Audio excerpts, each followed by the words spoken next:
Ketua DPC Organisasi Kemasyarakatan, Ormas, Grip Jaya di Kota Tangerang Selatan kembali berurusan dengan hukum. Tersangka berinisial MYT itu ditetapkan sebagai tersangka oleh penyidik Polda Metro Jaya, usai terlibat kasus penyerobotan lahan milik Badan Meteorologi, Klimatologi, dan Geofisika, BMKG, di Tangerang Selatan. Tak hanya itu, dari hasil pemeriksaan urin, MYT juga terbukti positif narkoba, dan ternyata pernah menjalani hukuman penjara akibat kasus itu tahun 2021 silam.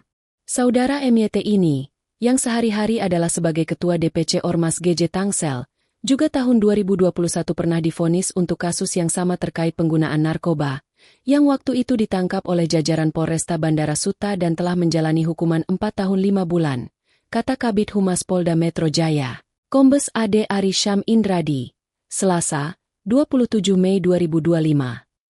MYT diamankan bersama 16 orang lainnya dalam operasi premanisme yang digelar beberapa hari lalu di atas lahan milik BMKG, di kawasan Tangsel. Dari total 17 orang yang diamankan, 11 diantaranya merupakan anggota Ormas GJ, termasuk MYT.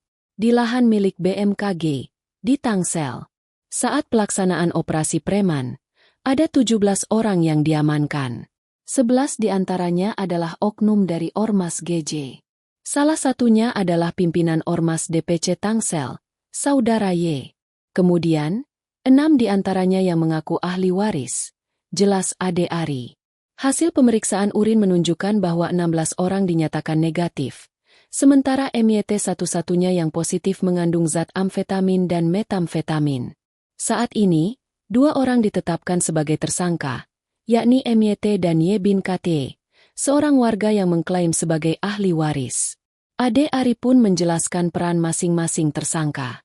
Saudara Y adalah seseorang yang mengaku sebagai ahli waris, di mana peran dalam peristiwa ini antara lain memberikan kuasa kepada kuasa hukum Ormas GJ untuk menduduki lahan tersebut.